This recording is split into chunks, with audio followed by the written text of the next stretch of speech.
দেখছেন power energy drink presents প্রবাস কণ্ঠ প্রাইম নিউজ।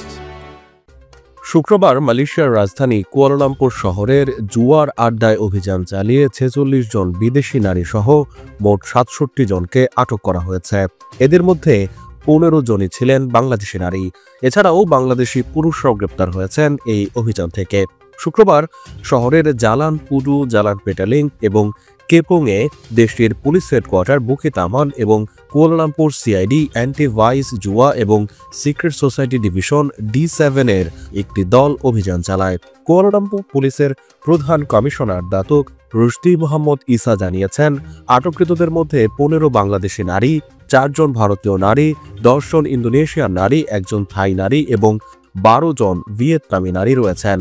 রোববার এক বিবৃতিতে তিনি বলেন, পুরুষদের মধ্যে আমরা 6 বাংলাদেশি, 5 জন নেপালি, মিয়ানমারের 2 জন, ভারতের 1 জন এবং 7 স্থানীয় পুরুষকে গ্রেপ্তার করতে সমর্থ হয়েছি। আমরা পাওয়ার জেনারেশন, দুরন্ত গতি, ঝুমকে অ্যাকশন, অ্যাকশন, অ্যাকশন। কাজে কিংবা খেলায় আমাদের সবার অদম্য শক্তি, এগিয়ে যাওয়ার হাতে হাতে আছে যে পাওয়ার। আমরা পাওয়ার জেনারেশন,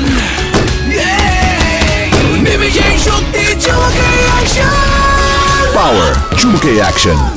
এ সময় তিনি জানিয়েছেন, আটককৃত সকলকে রিমান্ডে নেওয়া হয়েছে। দণ্ডবিধির 327B ধারা এবং 373 ধারা এবং অভিবাসন আইনের অধীনে অভিযোগপত্র খোলা হয়েছে।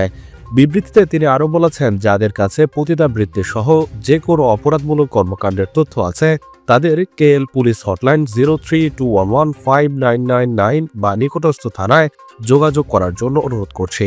উল্লেখ্য, এই অভিযানে এই বিদেশি নারীদের অনৈতিক কাজে ব্যবহার করা হতো বলে অভিযোগ ছিল দীর্ঘদিন ধরেই।